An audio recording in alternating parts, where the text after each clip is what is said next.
Good evening. My name is Claire Gladright, Acting Mayor of Kingborough. It is my pleasure to welcome you all to tonight's Council meeting on Monday, 15th of May 2023. Welcome not to those in the public gallery, as we have none, but welcome to those watching the live stream at home via YouTube.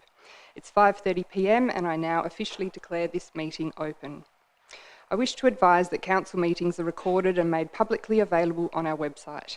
In accordance with Council's policy, I will ask the General Manager to confirm that the audio recording has commenced. Confirmed. Thank you. I wish to acknowledge the traditional custodians of this land, pay respect to elders past and present, and acknowledge today's Tasmanian Aboriginal community. Attendees this evening, we have myself, Acting Mayor, Councillor Gladright, Councillor Antoli, Councillor Bain, Councillor Cordova, Councillor Dean, Councillor Midgley, Councillor Richardson and Councillor Street. From our staff, we have the General Manager, Mr Arnold, Chief Financial Officer, Mr Breen, Director of Engineering Services, Mr Reeve, Acting Director of Governance, Recreation and Property Services, Mr Basham, Director of the Environment, Development and Community Services, Dr Fox, Acting Manager Finance, Ms Eaton, Manager in Environmental Services, Ms Quinn, our Strategic Planner, Mr Stander, Coordinator of Environmental Planning, Ms Denexter, Communications and Engagement Support Officer, Ms Klein, and our Executive Assistant, Mrs Morton. Apologies this evening. We have Mayor Councillor Paula Reet and Councillor Fox, both of whom have an approved leave of absence. Confirmation of minutes. That the minutes of the open session of Council meeting number 8 held on the 1st of May 2023 be confirmed as a true record. Do I have a mover and a seconder, please? Moved, Councillor Street, seconded, Councillor Bain. All those in favour, please say aye. The ayes have it. Workshops held since last Council meeting. On the 8th of May, we had a workshop on the local government review. Declarations of interest. Does any councillor or staff member have an interest they would like to declare? Councillor Cordova. Thank you, Acting Mayor. I'd like to declare an interest in 16.3 Gormley Park facilities, and on the advice of the General Manager, I will stay in the room and vote on that. Thank you. Thank you. Anyone else? Nope. Transfer of agenda items. Is there any item on the agenda that a councillor would like to transfer from open into closed session? Questions without notice from the public. There are no members in the public. Questions on notice from the public. If you wish to submit a question or notice, you can do so by completing the relevant form on Council's website or by emailing kc@kingborough.tas.gov.au. We had one question on notice from the public, bushfire risk and evacuation plan from Professor Michael Rowan, and an officer's response from Meg Lorang. Questions without notice from councillors. Does any councillor wish to ask a question without notice? Got Councillor Cordova, then Councillor Bain. Councillor Cordova. Thank you, Acting Mayor. Two lines of questioning from me. So the first line of questioning is about tree removal in Blackmans Bay. It's come to my attention that a tree that had previously been nominated for inclusion in the Kingborough Significant Tree Register has been felled at the top end of Blue Bush Crescent in Blackmans Bay, and I realise, as some other councillors will be aware, that there's a long and complex history with that area, and if I understand correctly, there's been some indication that in years gone by, council has actually tried to protect a large white gum in the area and have public open space to allow for pedestrian linkages, etc. And a long story short, it appears, if I understand correctly, that this tree was only protected for a period of 10 years before the developer was granted permission to demolish it. My questions are as follows. What measures do we now have in place to ensure that the processing of significant tree nominations is adequately resourced and completed in a timely manner? That's my first question. Mr Stander. Through you, Chair, thank you for that question. I think it's one of those areas within Council that is truly under-resourced. The last update that we undertook, it involved a lot of work, consulting with landowners, going through the whole planning scheme amendment process. and we've updated the list, and it's most probably not something that you can do on a monthly basis, possibly something that we can do at a yearly basis. I guess it will come down to how many nominations we receive and when we call for nominations. So at this point in time, I don't think we've got any new nominations. However, we are working as a group to look at ways that when we receive nominations that we can process it, even if it's just to list it on our planning scheme to say we've received the nominations, so staff and the members of the public can have a look at that. The formal process of listing it obviously is a little bit more involved. It takes up to 12 months to do that, so there will always be that period from a nomination when it's received to getting in the planning scheme that will take some work. Thank you. A follow-up question, if I may, through you, Acting Mayor, is what steps do we think can be taken to improve that consultation process with landowners to ensure that significant trees are listed appropriately and that landowners, I guess, are aware of the gravitas of having a tree that is possibly significant on their property? Do you have any ideas around that education piece? Mr. Stander. Through you, Chair, I'll try and answer that one. Yes, it's something that we've discussed at the Commission. Last hearing we had with them was to have a set of information packs that we want to send out to property owners who's got a listed tree on the property, and as part of Council's, just operational functions, we also want to provide that information to landowners. In saying that, I always encourage landowners, if they don't know, ring us. We can provide some advice, even if it's just to come out to the property. You know, we often get inquiries from people that say they're worried about the tree, the risk involved with the tree, or branch is going to fall down. We provide that service, that we do go out and provide that initial discussions and guide people in the right direction to address those issues. Thank you. Final couple of questions on this through you, Acting Mayor, is if my understanding is correct Councillor Cordova, sorry, just a message from the team. We're having a bit of trouble with the video. The audio is working, but the team are working on it in the background there, so we'll continue on. Sure, thank you for that. So I am kind of looking for assurance, and I know that this is on councillors to update the significant tree policy in such a way that it is more robust, if that's indeed how we feel as a majority.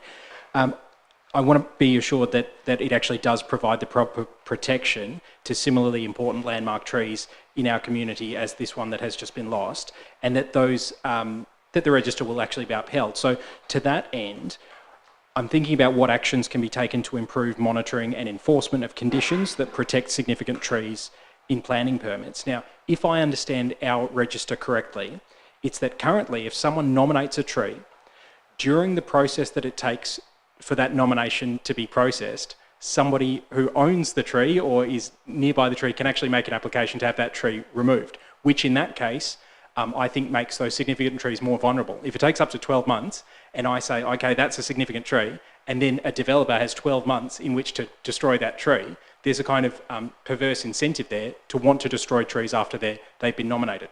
So I'm concerned that there will be more demolition and lopping of significant trees whilst that process takes place. So when our significant tree register comes up for a review in September 2025, will council officers be recommending the inclusion of a provision for some type of injunction or interim intervention order whilst that process takes place, so that if a tree is nominated, during that 12 months, the tree can't be touched, and if we need to process that tree faster, then we should process that tree faster. But are we going to protect those trees during that process with some kind of interim injunction?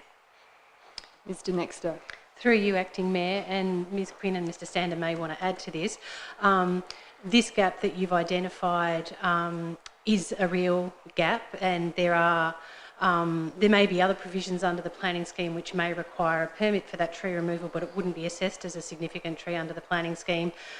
Equally, there are a number of exemptions, and this is where the proposed tree bylaw actually is the instrument that has been, I guess, discussed by the council previously and is currently going through its process to fill that gap. So it would have provisions and be the mechanism to enable consideration of trees when they're in that in-between stage. I'm not aware of any other mechanism that we could do that by. We couldn't do it by the policy. We can't do it under the scheme.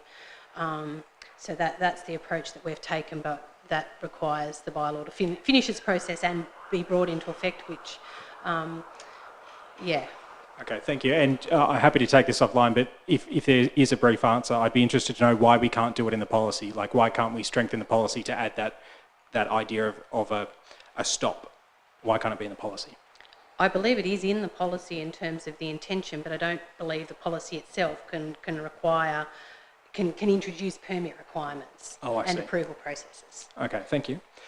Thanks very much for that. And I think it's one of those policy areas that we will be looking at closely. I think it's a great shame what's taken place here.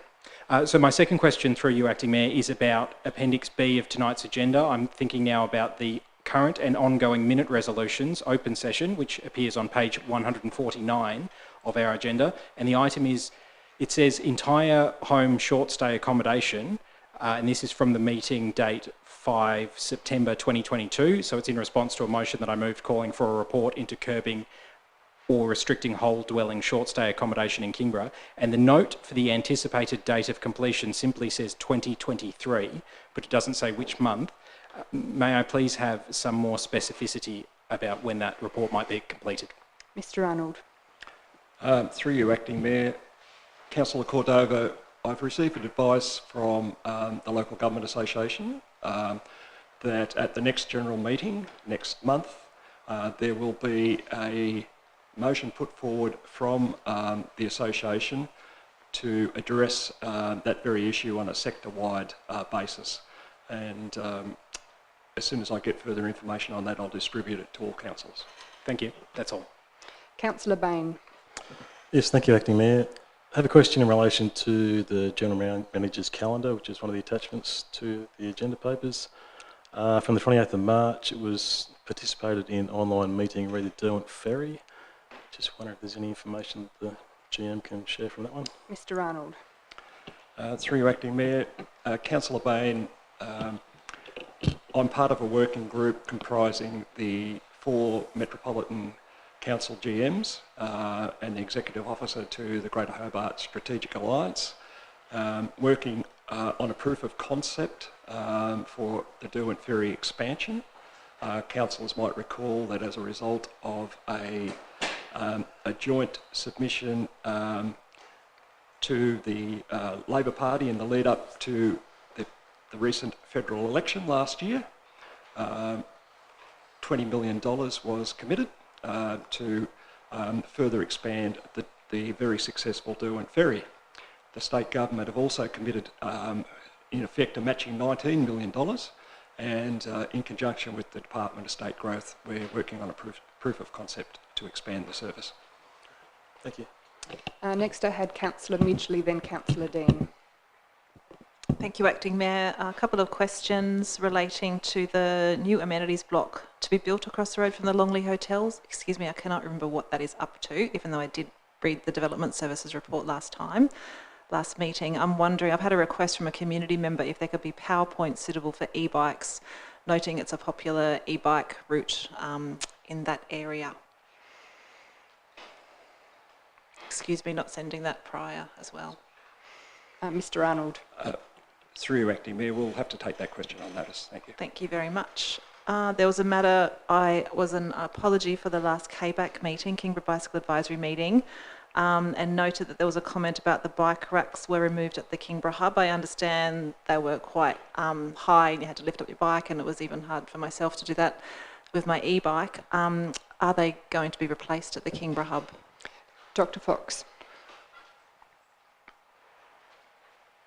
Through you, Acting Mayor. My understanding is that we have got some quotes on reinstalling the bike racks in a better location, so there's better accessibility and visibility. We're just finalising that now, and we should have those back in place as soon as we can. Great, thank you.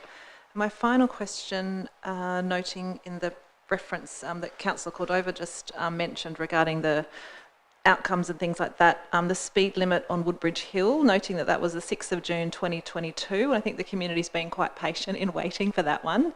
We're nearly June 2023. I guess I'm just wondering how come this process takes so long? I know it's not on our behalf, but Mr. Reid. thank you.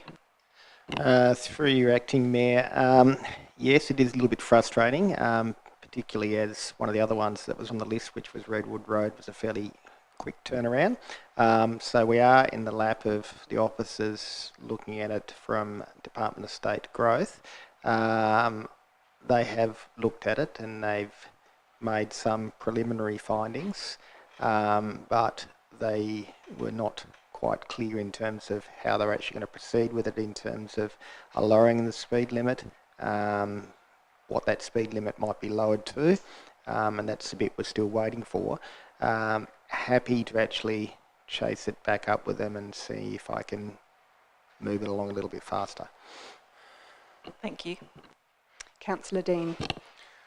Thanks, Acting Mayor. Just a couple of questions like Councillor Bain about the General Manager's activities. The first one was the 29th of March, where it says, in company with the Mayor, GM met with Mr Michael Crosby, Head of Public Affairs at Airbnb. So I'm just wondering if there's anything, one, to report on that, and then just a broader question too about those types of meetings that here, do they ever get minuted and therefore shared to us as councillors or the wider public? Mr. Arnold. Through your Acting Mayor, they don't get minuted as such, but both the Mayor and I are very keen to ensure that any meeting of that type is in fact placed on the council agenda so that it's on the public record. That particular meeting was in fact just a meet and greet, but it is fair to say that they have a certain view of the importance of Airbnbs. In answer to an earlier question tonight from Councillor Cordova, I've indicated that the Local Government Association is seeking to get a whole of sector position on short stay accommodation, and as soon as I get further information on that motion, I'll distribute it to all councillors. Are there any further questions without notice from councillors? Councillor Dean. The follow-up to that is the 31st of March, and recognising that it was the acting general managers who was in charge of this one, but there was a meeting with Simon Tamlin from Sea-Link to discuss options for queuing at Bruny Island Ferry. I know that's a very hot button topic for people in the community, so I'm wondering if there was any positive outcomes from that discussion. Mr. Reeve. Through your acting mayor, I guess what Simon was trying to do was just look at what options we might have in terms of any property we might have in the area there. He was noticing the Kettering tennis courts and wanting to see if that was a possibility to actually use that, which we said no. However, we did look at some other potential options we might actually have, and I guess from his perspective, he'd been tasked by DSG to try and find what options could be available just for alleviating some of that queuing there by allowing people to actually find a site, a large enough site for them to, if you like, have a ticket and sort of park their car there and move it out of the way of the backing up the Channel Highway. So I don't know that we actually came up with any particular solutions at the meeting there, but at least we were happy to have the discussion. Councillor Dean, further question? Yeah, and just the last one. It's just a general question. I know Metro Tas have been cancelling services for months now that have impacted people all over Hobart, but Kingborough is not immune to that. Last week, and as a family with just one car and we share a lot, I'm constantly trying to get to places with my son on the bus and couldn't get to Kingston because there was a 3-hour window where there was not a single bus service to get to Kingston. So I'm just wondering, have we in the past, given this has been going on for quite a few months now, lobbied Metro Tas, or has there been any communication from us as a council, given that it's not just impacting residents trying to get about their daily life, but in that instance, I normally take my son out to bite to eat or something, so it's actually our businesses too that are getting impacted. So I'm just wondering if we have made any communications recently. Mr. Arnold. Yeah, through your acting mayor, I have a regular meeting with the CEO of Metro Tas, and the most recent one was a few weeks ago. I raised that issue, and I was advised that they were going through a major recruitment phase. that they acknowledged they had a shortage of drivers for a whole host of reasons. Some have been well publicised in the media, but they were hopeful that over the next few months the situation would see significant improvement as new recruits come on board. I'm not personally aware of the licensing requirements for bus drivers or etc., but I would hope that that is the case, not just for Kingborough residents, but the Greater Hobart.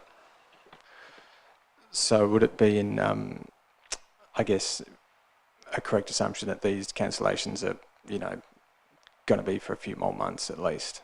Is that what you gained from those meetings? Mr. Arnold. Yep, through your acting mayor, I gained the distinct impression that they were acutely aware of the problem, we're working on it, but there was no short-term fix. Are there any further questions? Moving on to questions on notice from councillors. There were no questions on notice from councillors. Open session adjourns now and the Planning Authority commences at 5:50 p.m. We are on page 5, Officers' Reports to the Planning Authority.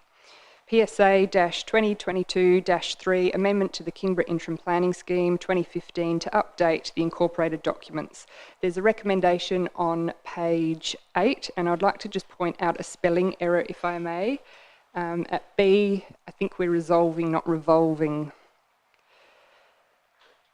I'm looking for a mover and a seconder, please. Do I have a mover? Moved by Councillor Midgley, seconded by Councillor Cordover. Councillor Midgley.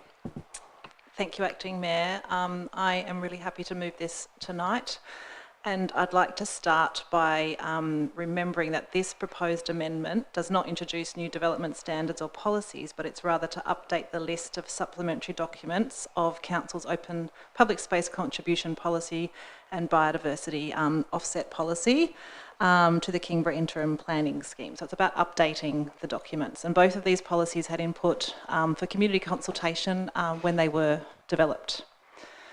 This report is in regards to the Council decision on November 21st, 2022 regarding the update of these policies as mentioned. And as part of this update, Council was required to do a 28-day exhibition period as per the statutory requirements. As the report says, the Tasmanian Commission requested that this of Council due to community interest in this matter. It was advertised along the following guidelines regarding the TPC on the website, twice in the Mercury, and also available at the Kingborough Council Customer Service Centre and on Bruny Island. During this exhibition period, as noted in the report, there were 13 representations received. They are attached to this report, and I read them thoroughly. And as I read over the representations and then again the officer's conclusion and summary in that, I wholeheartedly agree with the comments. And I just read the comments out, that the representations generally raised issues with the policy content and merit rather than updating and referencing of the incorporation of the policies into the planning scheme. And that's the decision we're making tonight, and that's the decision that we made in November. The representations have not raised matters that require changes to initiated scheme amendment, nor does it provide sufficient grounds to recommend to the TPC not to proceed with the amendment. And so just to note as well that all the representatives will be invited to attend the hearings of the TPC once they make their final decision around that. And so if they feel like their representations haven't been heard, they can make further comment and input to that. But I put the officer recommendations. I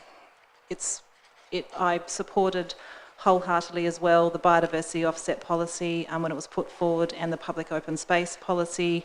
They have been put through public scrutiny and contribution at that time, and this is about incorporating these documents. So I look forward to hearing other colleagues' comments. Thank you. Councillor Antoli, then Councillor Cordover. Thank you, Deputy Mayor. I'd like to move a procedural motion to discuss aspects of the report. I'd like to get some feedback from the fellow councillors as well. Do I have a seconder? Seconded by Councillor Richardson. We're now in discussion. Councillor Antoli. Oh, we have to vote. Sorry. Yeah. So the motion is to move to discuss. It was moved by Councillor Antoli, seconded by Councillor Richardson. All those in favour, please say aye. Aye. And against? Yes. We have a division. All those in favour, raise your hand. Councillor Antoli, Dean, Bain, Midgley, Richardson, Street and Gladright. And against is Councillor Cordova. Councillor Antoli. Thank you, Deputy Mayor. Thank you, colleagues. And I'd like to just kick off and really encourage some of you to share. When we went to the TPC back in November and we asked them to go ahead and not consider going to public exhibition on that, at that time there were only 2 councillors who voted against not going to exhibition. That was myself and Councillor Richardson, with, I believe, Councillor Street being absent. We felt at the time that it was in the public interest to go to public consultation. The TPC has sided with myself and Councillor Richardson. We've now gone to consultation and we've received a relatively large representation from people on what probably should be a minor administrative matter, and it appears that we're being asked to not consider the majority of the representations because they don't specifically talk about the amendments. 2 out of the 13 do, 11 don't. The bulk talk about issues with the policy, with a huge number talking about how the policy never went to consultation, even though the TPC is demanding the amendments go to consultation. And so the public is saying, why should we be happy with an amendment to a policy that we're not happy about? Because the TPC has recognised it's in the public interest that consultation should have happened. And there are conflicts within this report that say, yes, consultation has happened, but other officers have said no. When the policy was first brought in 2010, it never happened. So I'm confused why we are... I would like some discussion and support about why we should throw out those representations as not being relevant or not being worthy of discussion, given that they fall in line with what the TPC predicted and what myself and Councillor Richardson predicted. And I'd like to get some feedback from my colleagues on their thoughts as well. Further comments? Councillor Dean. Could I just maybe have someone from staff clarify, because I'm hearing 2 different things here. One from Councillor Midgley that this did go out to public consultation back in 2021 and 2022 regarding both these policies, but I'm also hearing from my colleague Councillor Antoli that they didn't go out to public consultation. So could we just potentially have clarified at that point? Thanks. Mr. Stander. Through you, Acting Mayor, yes, there are 2 different issues at hand here. So it's the review of the policies itself, and then there's the planning scheme amendments. So we had a planning scheme amendment in 2021 to update the incorporated documents in the planning scheme. That went through the statutory process of seeking input from the community. So during that period, we didn't receive any submissions from the public. The policies itself, they weren't subject to, I guess, public consultation when we reviewed those policies. The biodiversity policy itself did undergo a level of consultation, but it is considered more technical input on that document. And I guess the main reason why it didn't go through that consultation or full consultation process is because we've had those 2 policies in the planning scheme for a number of years. It actually predates the 2015 planning scheme. And there's also, I guess, the fact is that the previous planning scheme, or the current planning scheme, 2015 planning scheme, when it was introduced in Kingborough, it was part of public consultation. So in a way, one could argue that once that planning scheme was introduced, there was opportunity for members of the public to raise concerns with that. So really, to come back to it, is a policy or 2 policies that we've had since 2015, even before that. And really what we're trying to do with this scheme amendment is to update referencing to the most recent documents. So as you know, procedural requirements through council, we have a number of policies that we update. Some of them are being updated every 3 years. Council can call for policy to be updated. Difficult that we have at the moment is the planning scheme is referring to outdated documents. So it makes sense to update that. So we do recognise there's concerns about the policies, but I feel that's a slightly different issue to the planning scheme amendment. Councillor Dean. So the interim planning scheme that we're currently under is applying the previous iterations of both of those policies. Okay.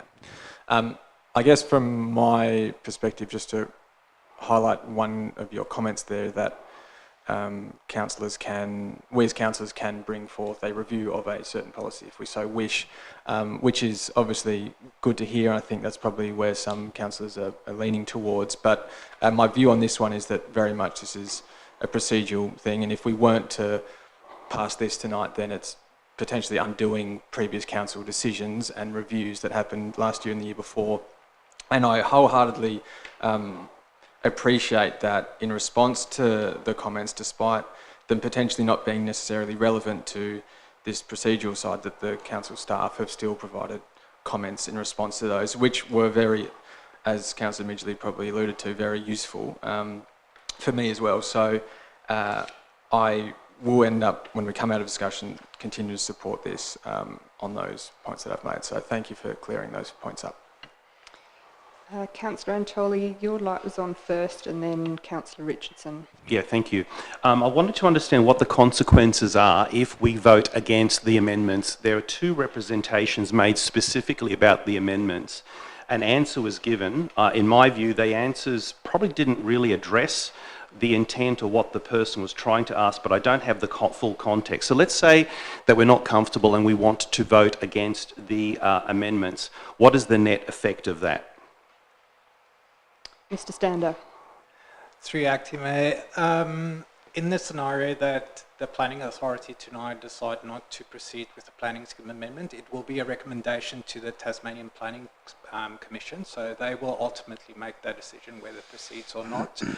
I guess if the Commission decides they don't want to incorporate the two most recent versions of the policies in the planning scheme will still continue to operate with the outdated versions of the biodiversity policy as well as the public open space contribution policy. Thank you. I might have misheard you. Did you just say, and I probably did mishear you, so please help me understand, did you just say that if we vote against it, it'll still go to the TPC? Correct. So how does that work? We vote against not including the amendments, and the amendments will still go to the TPC to be included? Is that what you mean? Yes.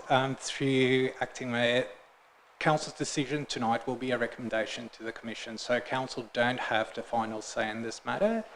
It can only make a recommendation to the Tasmanian Planning Commission. So if we vote against including these changes, Council is still going to put forward the policy with the changes included, even though Council, as acting as PA, will vote against it. Now, I've missed something. How does that work? Mr. Can someone Arnold. help clarify? Mr. Arnold. Through you, Acting Mayor,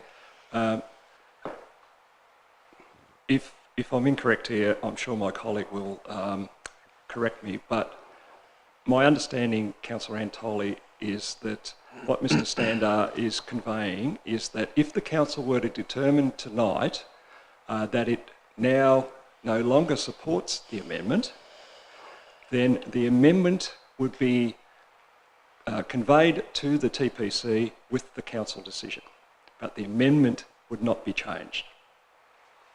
Does that make it clear to you?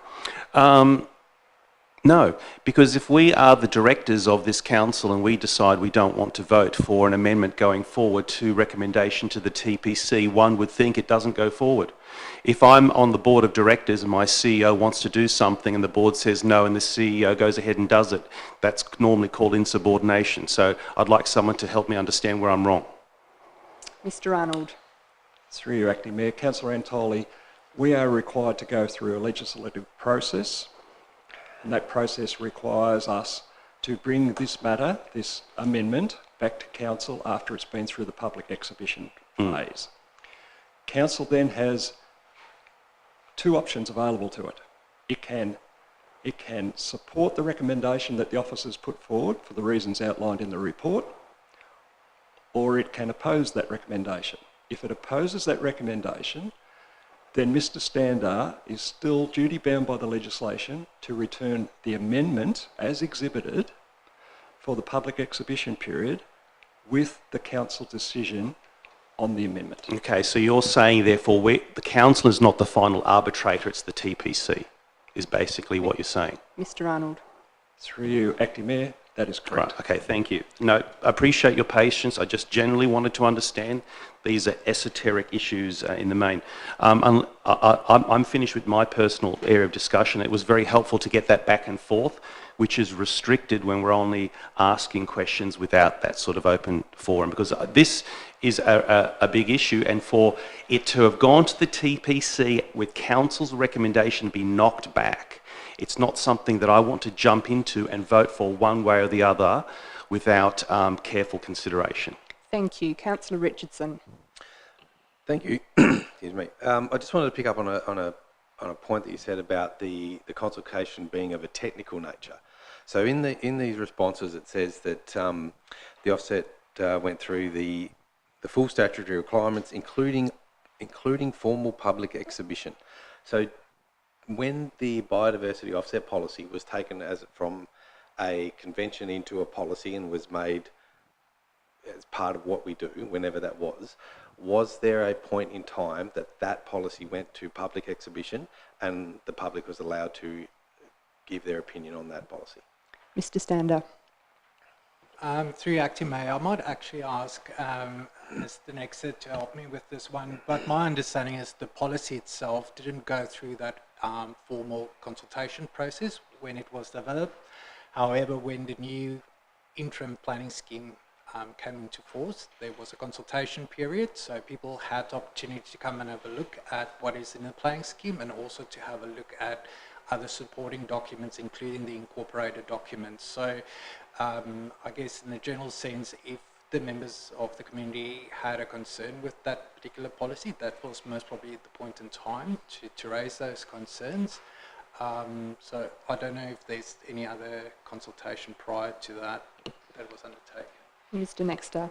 Through you, Acting Mayor, no, there wasn't. And the only thing I would add to that is the policy had been in effect through the previous scheme in the lead up to 2015. So it was a policy that had been out in the community and was operational for 5 or so years before the interim scheme was advertised. So it wasn't that it was being brought in when people had absolutely no sense of it and hadn't experienced it yet. But the response provided by Mr Stander is correct. The policy hasn't been put out separately for consultation. That was certainly discussed in my understanding, and councillors and other staff members may want to correct me, that was discussed at a workshop with councillors when we were reviewing the policy, what was the scope of consultation that was appropriate.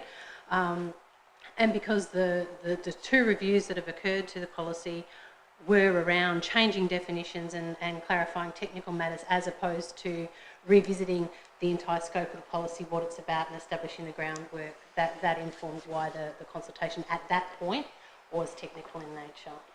Councillor Richardson. Okay, thank you. So when we last inquired about this, we were also told that there has been, if we wanted a review, there would need to be some evidence that it was unpopular. And I would suggest that, given that the first opportunity that the public has to make comment on this, although it be deemed not relevant, that we've got 11 out of 13 representations that are about that policy. I would suggest that warrants enough evidence to warrant a review. Councillor Bain. Thank you, Acting Mayor. I just have a question in relation to some of the discussion here. When we move to the statewide planning scheme and we have these attachments which are, I guess, specific to Kingborough, will they be part of the, I guess, consultation to move to the statewide planning scheme? Mr Stander. Through Acting Mayor, there's actually 2 answers to that question. First of all, the Tasmanian planning scheme is the I guess the main purpose of that is to have a consistent approach across the state. So the planning scheme itself won't refer to specific documents unless it's documents that will be applied across the state. So there's opportunity for council as potentially as part of specific area plans to refer to our own documents. I'm not specifically talking about the policies and so forth, but I guess that's a matter to be tested by the Commission, whether they would allow us to do that. So, for example, if council want to introduce a specific area plan and want to have reference to those policies, we can certainly try and refer to that. However, that decision will be made by the Commission. So I guess what we're trying to do with this planning scheme is to preempt the scenario where we want to use that. The planning scheme, or the Tasmanian planning scheme, will refer to the ability of councils to apply, for instance, offsets. It won't refer to a specific document as such unless council introduce it as part of a specific area plan. So I think I've got it correct. I might just have to check with my colleague. Mr. Nexter. Yeah. Okay. Thank you. Councillor Bain. Thank you. Any further comments or questions? Councillor Midgley. Thank you. I just wanted to note that I did state community consultation, and that sort of came from reading into the report, but noting that community consultation can vary and can be contextual, I guess. But from what I'm hearing from the office is that there has been, community has had opportunity to have input into these policies from various times over the time period that they've been available. Is that correct? Like, I guess, you know, community engagement just means so many different contexts, and I guess, can I really be I've heard that the community has had opportunities previously to make input into these policies. Is that correct? Mr. Nexter. Through you, Acting Mayor, yes, that is correct. Further questions or comments? Councillor Cordova. Thank you, Acting Mayor. So ultimately, I think that the recommendation here is a positive step forward. The amendment aims to update the reference of the current endorsed versions of the Kingborough Public Open Space and the Biodiversity Offset Policy. I have said on numerous occasions that I think our biodiversity policy should be strengthened, and I tried to move amendments to strengthen it so that it would be, I guess, somewhere around 10 times the, it would have, I guess, 10 times the implication that it currently has in order to protect biodiversity in Kingborough and make sure that biodiversity offsets are used indeed as they are intended, as a last resort, rather than as a cost of doing business for developers. Having said all that, it's important to note, as Councillor Midgley pointed out initially, that this planning scheme amendment does not seek to review or update those policies, but rather to update the listing and the reference of the current endorsed versions of the two policies in the planning scheme. One of the reasons why I didn't necessarily think it was, I think this has been an edifying discussion, but we probably could have done it just in the general, we could have asked questions. Oh, just as a point of clarity, in discussion, can we talk multiple times, or we just get one opportunity to speak and one question? No, we can talk multiple times. Multiple times, yeah, yep. So that's good. And I might avail myself of that opportunity if I feel the need. But having said that, I do largely feel like this is essentially, I don't want to use the word procedural in nature, but it's essentially pretty prosaic, isn't it? It's kind of a step-by-step thing. And ultimately, as we've heard, the ultimate arbiter in this occasion will be the TPC. So it isn't us. And I do think that if councillors want to raise a point about that, they certainly can. They can certainly also, when we're not acting as a planning authority, they can bring a motion to the council and do all those kinds of advocacy roles and use the platform that they have to advocate. On this occasion, I'm still sticking with the idea that it's a positive step forward. It's, I don't want to use the word necessary, but it's very much a prosaic procedural kind of thing where council could, if we so chose, we could be advocates, but I think that there are probably better opportunities to be advocates than right now. So I am still in support of the motion. Thanks. Councillor Antoli. Thank you. My last comment before, if you'd like to move back into the consideration, is when we met as council on the 19th of December in 2022, when we discussed the policy itself, I mentioned that I was concerned to hear from the environmental planner present that back in 2010 there was no community consultation done at all. And I said, I quote, "I'm very concerned that it didn't go through formal consultation, and that's probably part of the reason why it's so profoundly unpopular with the people that were affected by it. How do we go with a policy that there is a concern that it's unpopular and it didn't undergo community consultation at its birth? How can it be reviewed?" And the manager environmental services answered, or didn't answer, by saying, "I think to consider that we need actually some evidence that the policy is unpopular." And that was touched on by Councillor Richardson a moment ago, because here we are wanting people to comment about an esoteric little procedural amendment to a policy, and 86% of the people who responded attacked the policy. And it's profoundly unpopular. And so it's important for us to understand why we got such a large response to not the question. And I think we need to take that into consideration. It's ironic that the TPC in their ivory tower have picked up on the sentiment and we as councillors haven't. And I think that's what's so important about it. So I'm personally struggling with saying yes to an amendment that 2 people responded to didn't like, and 11 others responded to the whole policy didn't like, and I don't feel like I want to be backing that. And so that was helpful to get that information and feedback now, and I appreciate my peers indulging us and myself in that discussion, because I learnt a few things there that was very helpful. Thank you, Councillor Antoli. I would also argue that these policies are also profoundly popular. Councillor Cordova.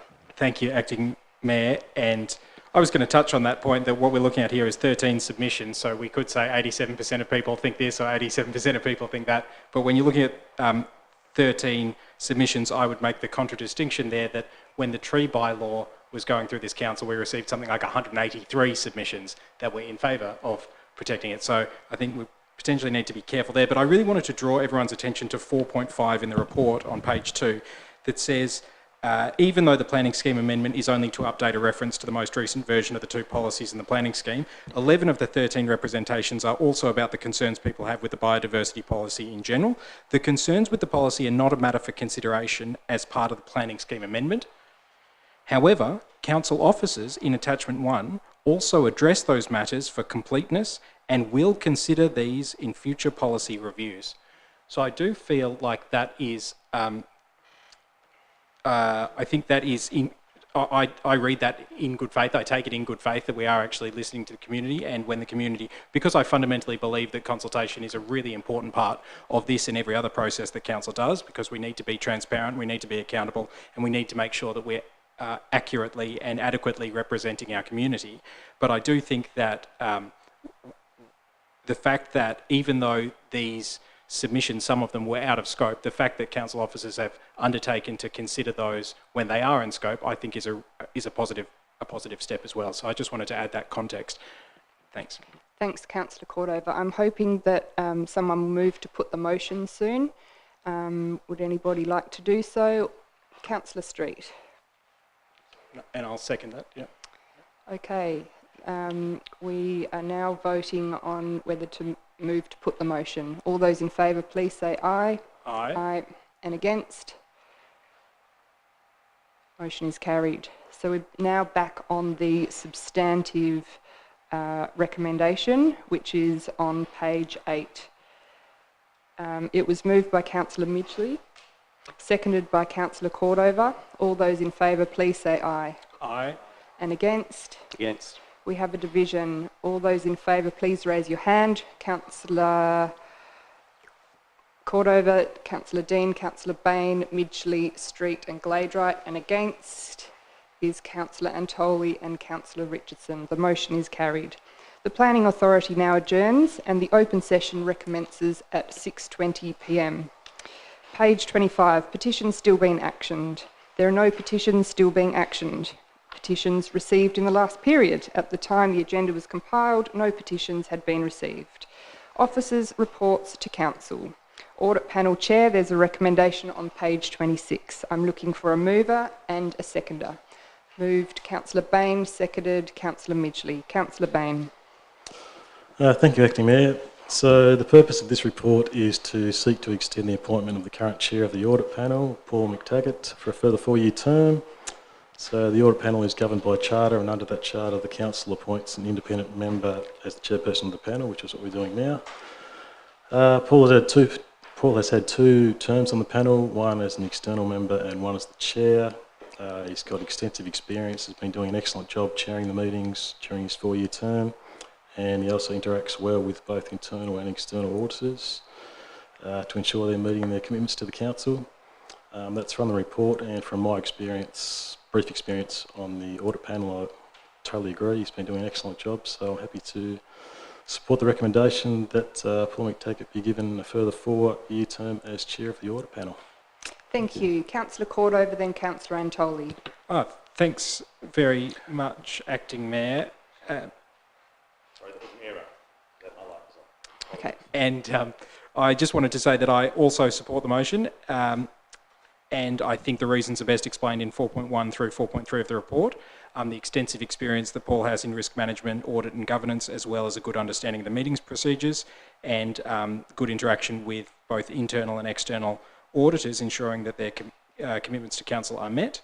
And I further acknowledge that succession planning and good governance means that by providing this further term on the panel, it will allow those newer independent members more time to develop their knowledge to be a potential candidate for Chair in the future, which will ensure, hopefully, a smooth transition in years to come. Thank you, Acting Mayor. Thanks, Councillor Cordover. Councillor Dean. Yeah, very supportive.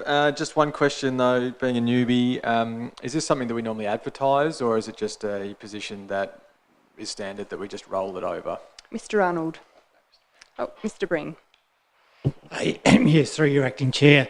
Essentially, if we didn't go down this particular track, we would advertise the role. We would advertise for a independent member to replace Mr McTaggart, and then we would come back with a recommendation to Council in regards to a chair for the committee. Councillor Dean. So it's not actually stipulated in the charter that we have to advertise. We've got the discretion, obviously, to kind of pick our best bunch. Through your Acting Chair, so the charter does allow the Council to make decisions accordingly. So yeah, it's just a recommendation through to Council. Further comments or questions? Councillor Bain, would you like to sum up? If not, I'll put the motion as printed on the screen. It was moved by Councillor Bain, seconded by Councillor Midgley. All those in favour, please say aye. Aye. And against, the motion is carried. Page 27, Kingborough Community Safety Committee Minutes, 17th of April 2022. I'm looking for a mover and a seconder.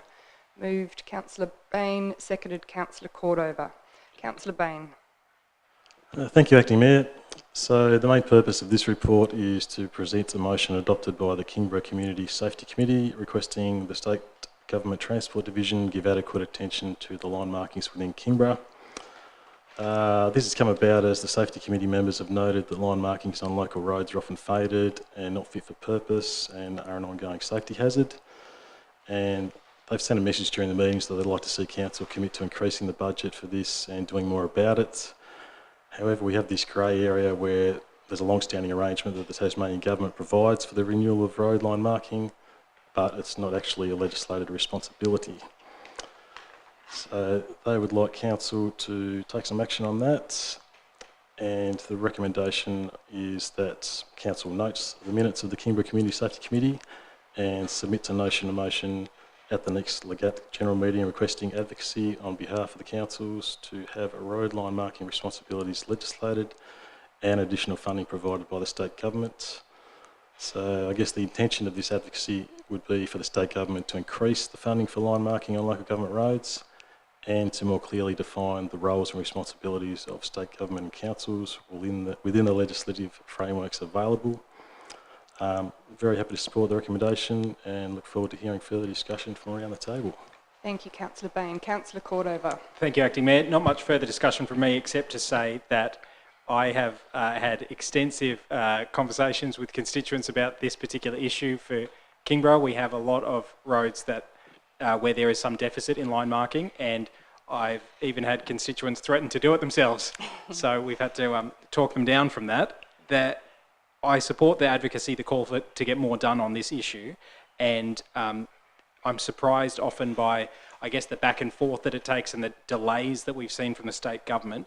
As we heard from my esteemed colleague, there are many areas where it presents a safety hazard not to have it, and also that for me it's also about the, not just for cars, but it's also about encouraging the safe uptake of public transport and active transport, which will greatly benefit by having a more I guess a more robust rollout of line marking throughout Kingborough. So more power to us to get something done here, and I thank the Safety Committee for bringing it to us. Thank you. Thanks, Councillor Cordova. Yes, as Chair of the Safety Committee, we have a lot of passionate committee members who are really keen to see this sorted out. One thing I've learned, we've been discussing a lot about line markings, is that capital funds can only be expended on projects for which an asset is created, and line markings can't be capitalised.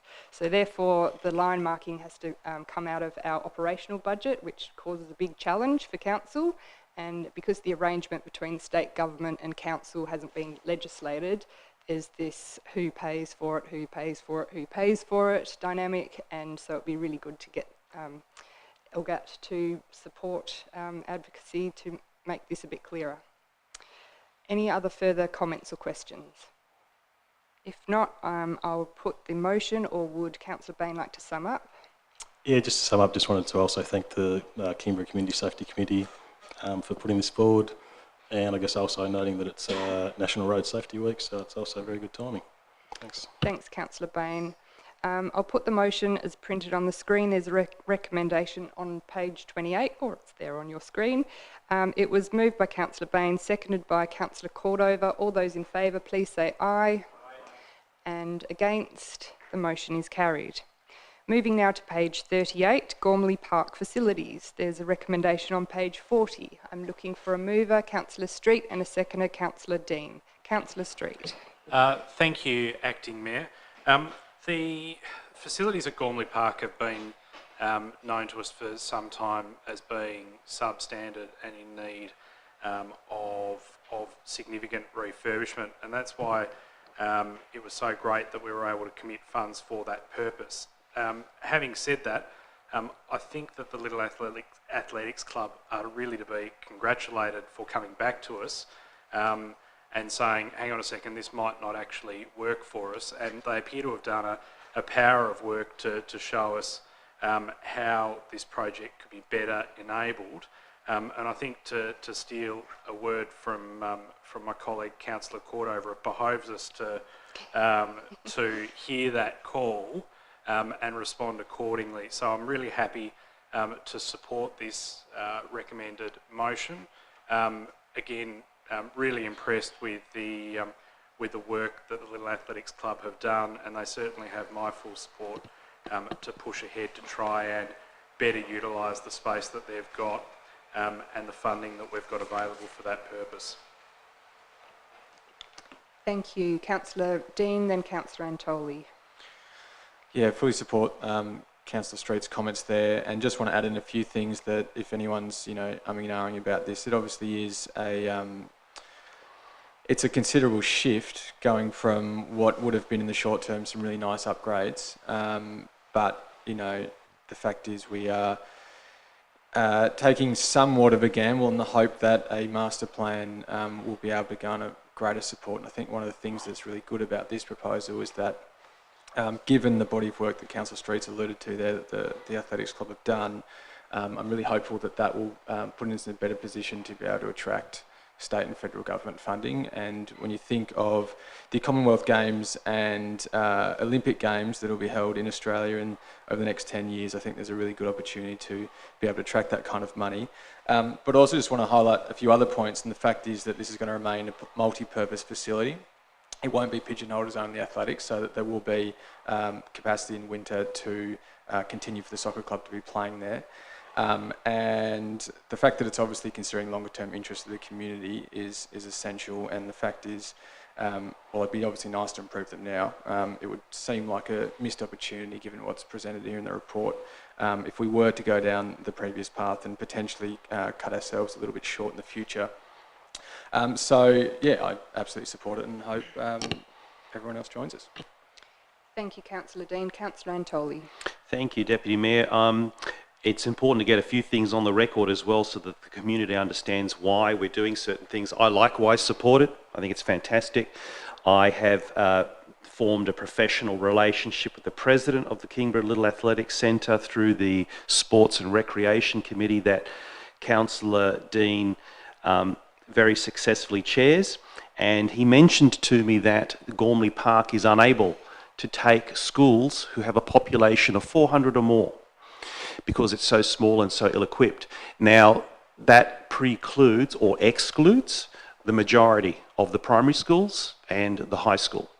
So it's really important for us to make sure it's fit for purpose and that we're growing, that we're improving the facility. And likewise, what Councillor Street said, that well done for them to knock back some quick money for the long-term good and put it to the long-term use. So hats off to them as well. I have a procedural question, if I may, through you, Deputy Mayor. Councillor Cordova mentioned he has a conflict of interest, but will still be voting in the interest of transparency. How is it possible to have a conflict of interest and be able to vote, or is it not a conflict of interest at all? Was that a misword? Mr. Arnold. Through you, Acting Mayor, that's a determination for Councillor Cordova. Suffice to say, Councillor Antoli, I think Councillor Cordova once placed on the public record that in his capacity as a councillor, he is also a board member of Gymnastics Tasmania, which have an affiliation with the Kingborough Sports Precinct. Okay, thank you. Any further comments or questions? Councillor Midgley, then Councillor Bain.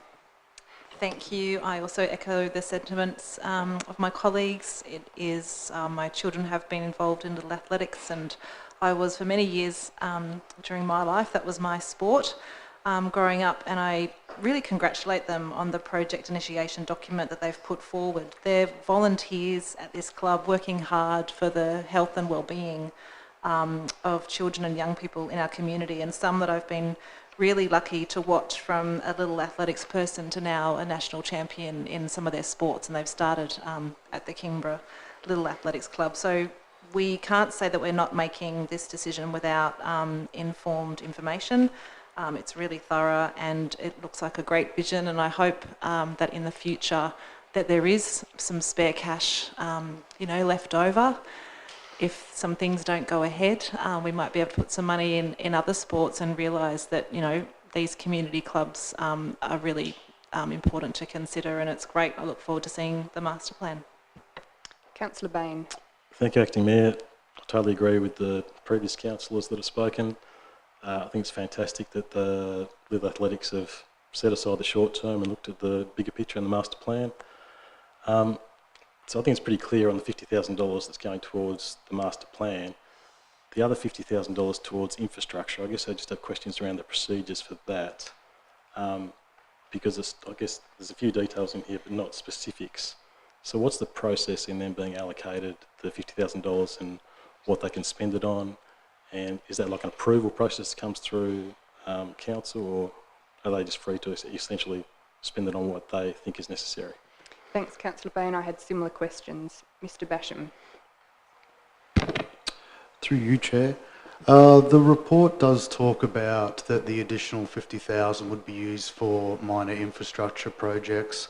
And in this case here, what they've identified as a throw cage, because their current process they use isn't sufficient. And from the information that I have is that once they had engaged or undertaken that process, that would be done via an invoice to council for council to fund that those funds. Further question, Councillor Bain? Yes, so just a follow-up question. So if, for example, they were to get funding elsewhere for that throw cage and they still have $50,000 left, and do they get approval from council prior to purchasing, then submit an invoice, or what's the process? Mr. Breen. Through you, Acting Chair. Yeah, look, so essentially with this, what I think it's a matter of governance, we would enter into some sort of agreement with them. So we'd have something up front to say, okay, what are you going to spend the money on? If it's a throw cage, then clearly that would be documented. If they go down the track of something else, we would just make sure we've got, you know, a really clear agreement so that there's no misunderstanding between parties as to what is being proposed. So yeah, we do that. Okay, thank you. Just to say, no reason at all to doubt what they're going to spend the money on, but I think it's just good to have these processes in place. Absolutely. Thank you. Councillor Cordova. Thank you, Acting Mayor. I totally agree with Councillor Bain about having that probity. I think it's a really important aspect of this. I also just wanted to mention how it's worth actually taking a look at, in the public agenda here, at the business plan and the project initiation plan. I do support the Athletic Centre's request, and because that extensive plan does highlight a number of the things that could limit the capacity of the club were it not to reallocate these funds towards that master plan and to think in that kind of long-term way. And the reason why that's so important for all of us and not just the club is that given the population growth that we're seeing within the municipal area and the fact that athletics ranked as the 5th most popular recreational activity in Kingborough in 2022, it's reasonable to assume that the membership is likely to increase, and therefore the council should do all we reasonably can to make sure that that site remains fit for purpose or improves in line with population growth. And the proposal to reallocate those club rooms and expand the oval to provide a 400-metre running track is consistent both with our precinct site master plan and the precinct site master plan and the KSC precinct future directions plan. And so I think, as everyone's mentioned, this is a longer term thought, and I think that's prudent to reallocate this funding in preparedness of future planning to meet the longer term community needs. And I also just wanted to point out that they did also give a nod to sustainability, which I appreciated, that the initiation document provided indicates that the project will deliver a space that will balance the natural environment in a sustainable way, focusing on leading by example and delivering, as they say, a trim carbon footprint, inspiring athletes, officials and spectators to be responsible global citizens. So I liked how they even put that in, that they're going to try and be environmentally responsible, aligning with council's values as well. So I do thank Councillor Antoli for further to that probity. It's worth mentioning that, I am on the board of Gymnastics Tasmania, and what we can see is that sport in general, these are providing the foundational building blocks for our community to thrive. It's improving our health and well-being. The money spent and invested in our sporting clubs is actually delivering benefits and dividends to all of us. And also it's that aspect that even though there are many roads throughout the municipality that I don't particularly drive on, I'm still proud to support those roads with our rates. I'm still proud to spend my money contributing to others because I know that it benefits all of us, and that's why so many people want to live in Kingborough, because we're a great place to live and we keep the community at the heart of everything we do. So the more that we encourage sport, the more that we encourage our clubs, the more that we encourage particularly young people to live a healthy, active lifestyle, the better off our society will become. And so I support this motion. Thank you. Thank you. Any further comments or questions? Would Councillor Street like to sum up? I'll put the motion. The recommendation is printed on the screen. It was moved by Councillor Street, seconded by Councillor Dean. All those in favour, please say aye. And against, the motion is carried. Moving now to page 71, fees and charges, 2023 to 24. Recommendation on page 72. Looking for a mover and a seconder, please. Moved by Councillor Midgley, seconded Councillor Bain. Thank you. This is probably not a popular one because we don't want to put up any fees and charges.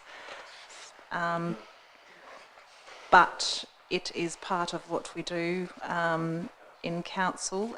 Well, excuse me, can I have a point of order? Because I don't think you can call out when someone is speaking. Thank you.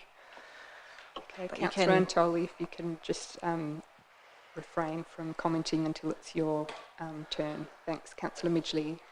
But I'll be happy to hear the input from my fellow colleagues. I've sat on this council for, I think this is my 5th year, and noted that fees and charges over the years have been passed it states that it is part of our long-term financial plan update, and we have discussed this in the budget workshop as well in regards to the percentage that they will be increased. And from recollection during those discussions at the budget workshops that all councillors were aware of this. But again, I'm moving the motion and I'm happy to hear the input and debate and questions and comments from my fellow colleagues.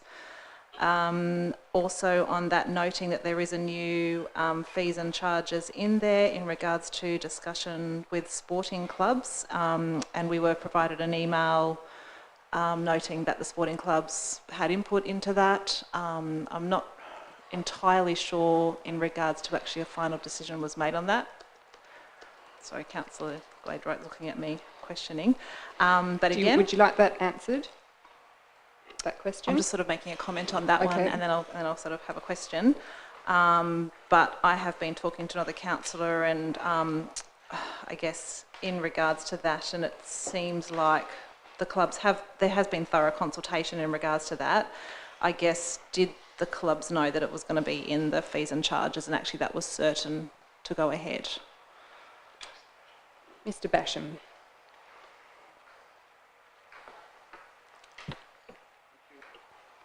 Through you, Chair. I've looked at Council's business records and there is communication with the clubs from January 2023, which shows the classification that they would fall in being, for instance, large urban, medium rural, and the sessional rates associated to that. And out of the 19 clubs that provided feedback out of the 19 clubs, 11 of those clubs provided feedback to council, and 7 of them had a preference to use the fees and charges process that is inside the fees and charges. 2 of them were undecided, and 2 of them looked at another process. Thank you. So I guess in regards to when we look at the community engagement, and I know that there was questions regarding how we did that initially in the first place. Did I guess we go back to the clubs and actually let them know that this is the final agreement that council had come up to, just to inform them before, I guess, coming then on to the fees and charges discussion tonight? Were they actually, because that's part of that, different models of engagement. There are models where you can go out and then not go back to the community, but good community engagement, what I see is that you go back to the community to inform them of the decision, and then I guess it's put to council, because otherwise it could be a bit of a surprise where they go, oh, this is what's been decided and things like that. So I guess I wanted to know if that happened. Mr. Basham. Through you, Chair. I haven't been involved in the community consultation process, but from speaking to officers, my understanding is, yes, that the sporting clubs have been advised that it would be inside our fees and charges. Great, thank you. I look forward to my fellow colleagues' comments. Councillor Street, I think, and then Councillor Antoli. Thank you, Acting Mayor. Look, one of these fees and charges has been brought to my attention by a community member, and I must say it did slip my first reading of the draft.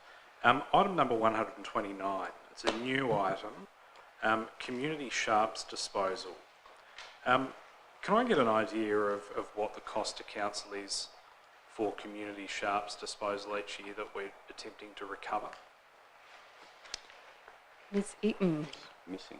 Eaton, sorry. Through you, Acting Mayor, the cost to council is approximately, I think it's $3 something per container that we purchase. It then costs us approximately $110 per bin to dispose of.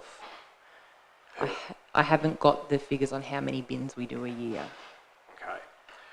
So I suppose my issue with the inclusion of 129 is that it's a community service that we offer.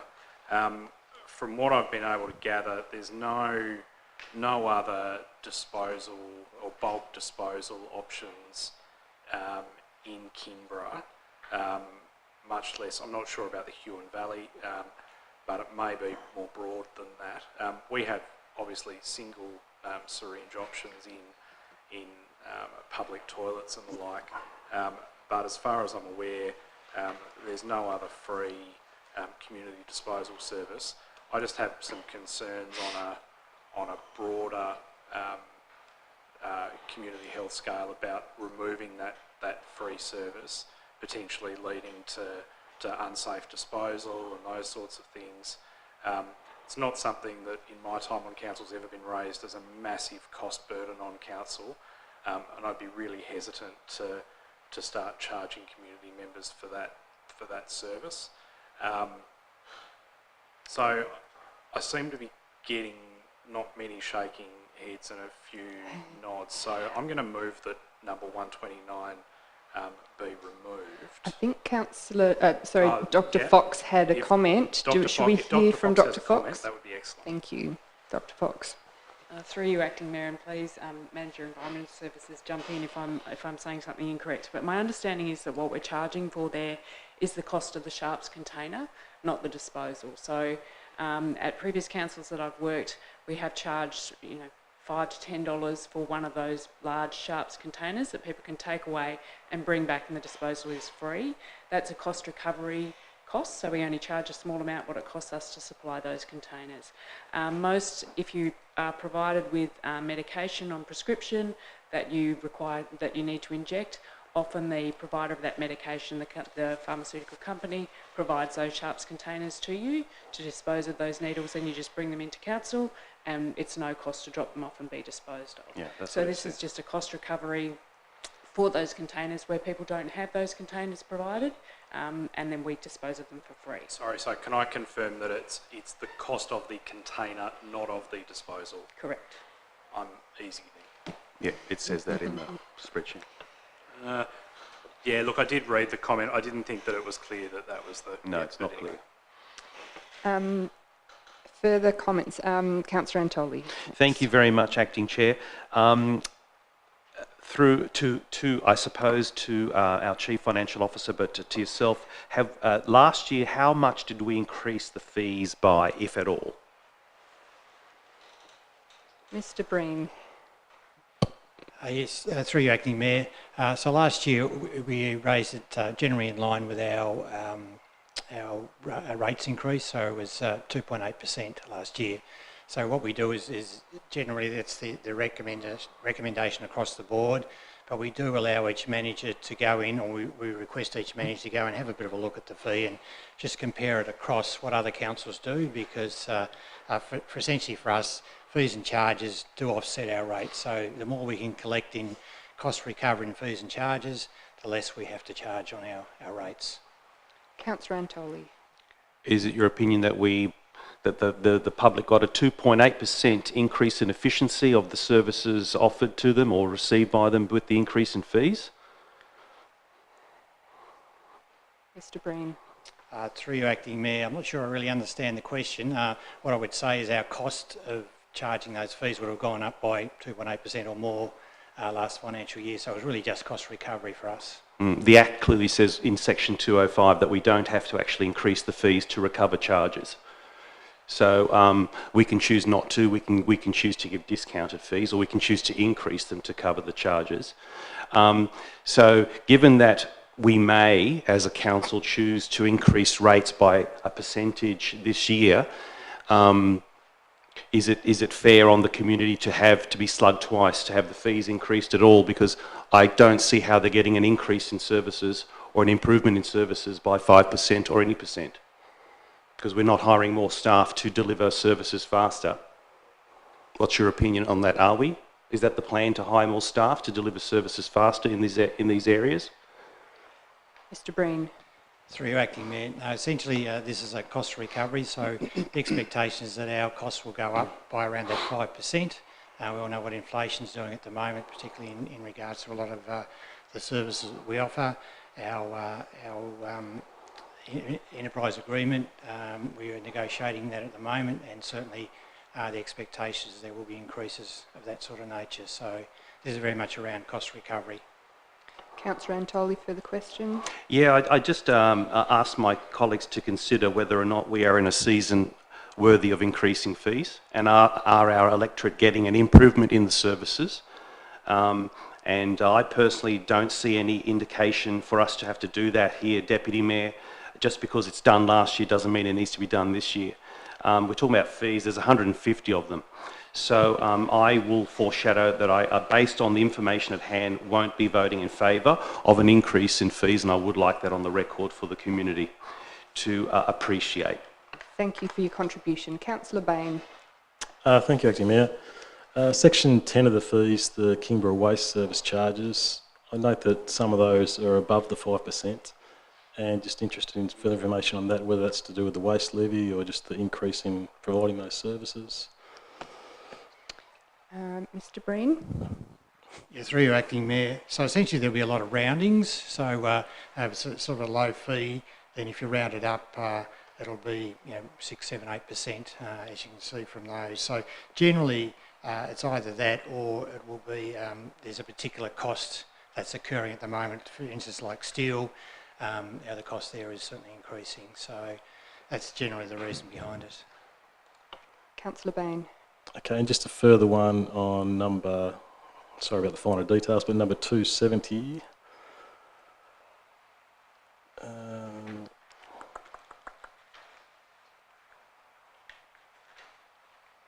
Yeah, 270, the court hire cost per hour. I know that the school hire has increased, but the court hire for the sports centre in general hasn't changed at all and hasn't got any GST applied against it. I was just wondering whether that's an error or if that's intentional.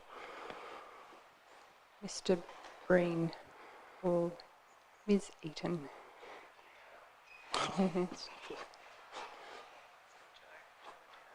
Through you, Acting Mayor, I believe the GST is certainly an error. I don't have any detail on why the school hire has gone up and the sports centre court hire has not.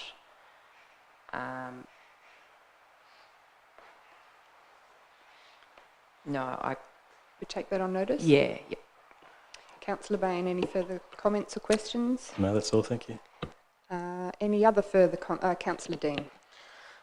Yeah, look, I just wanted to flag that I was glad to see that actually, and I hope this will now remain the case, that the court hire hasn't gone up this year. It's definitely one that the indoor clubs struggle with in terms of covering costs over at the Kingborough Sports Centre. So for any of the ones not to be increased, I'm very glad that that one didn't get increased. I appreciate Councillor Zantoli's regard for the community, and we are in a really tough, challenging financial situation. And I say we, both council and residents as well. But in this case, I do subscribe to the idea that we aren't here about improving services. This is about ensuring that we remain financially secure by increasing as per year. And I note that the vast majority of the fees that have been increased have been increased year on year, and those that haven't been increased for a while, I note that that's why some of them potentially have a slightly higher increase of 8%. And I also thank Councillor Street for highlighting 129 because that was a really important point I think that we clarified there for the community. But overall, I am supportive of the recommendation as it stands. Thank you. Any other further comments or questions? Would Councillor Midgley like to One more sum up? question. One more question. Just checking that we have absolutely double-checked all the numbers. I didn't want to go through and check that they were 5%. I'm sure it automatically calculates itself, but I can get absolute reassurance from staff they're correct figures. Ms Eaton. Through you, Acting Mayor, yes, it is automatically generated, Yeah. so it does just Thank you. calculate through. Thank you. Councillor Midgley, would you like to sum up? Thank you. I have a question. Councillor Antoli. Thank you. I may have misheard Councillor Dean, but I believe he said we're not here to improve services. I'm not too sure if he meant to say that or did I mishear that? Councillor Dean. By way of personal explanation, Councillor Antoli, improve services by leveraging an additional 5% in line with our long-term financial Thank you. plan. I didn't want you to have so eggs at your much. home when you got there this evening. I didn't think you wanted that on your record, so I'm glad I gave you the chance to expunge. Thank you, Councillor Antoli. Councillor Midgley, would you like to sum up? Yes, please. Thank you. Thanks all the councillors who asked questions and had input into the discussion and for the scrutiny of this important document. And it is difficult to sit around and to increase fees and charges, and we know that the burden does come to the community, but the burden also does come to council as well. We've seen the cost of so many items that council everyday jobs and everything's happen, and we need to be in line with that from a non-finance person, social work person, that's my thing. But, you know, I understand that. We know that all our fees and charges for so many things in the community, the school fees, different gym fees and things like that, they do change every year, and that's inconsistent with this fees and charges. During COVID, we did have relaxed year around the rates, and we have been a considerate council to the community, and we do have the community at the heart of everything we do. So it's great to hear the sentiments and the caring about that, but for this, we need to have that cost recovery. Council also needs to be in a strong financial hold for the community for now and also the community for the future. So with all that, I do support these fees and charges for the 2023-2024 financial year. Thank you, Councillor Midgley. I'll put the motion as printed on the screen. It was moved by Councillor Midgley, seconded by Councillor Bain. All those in favour, please say aye. The ayes have it. Moving, I do apologise. And against? We have a division. All those in favour, please raise your hand. We have Cordover, Dean, Bain, Midgley, Richardson, Street and Gladeright, and against is Councillor Antoli. The motion is carried.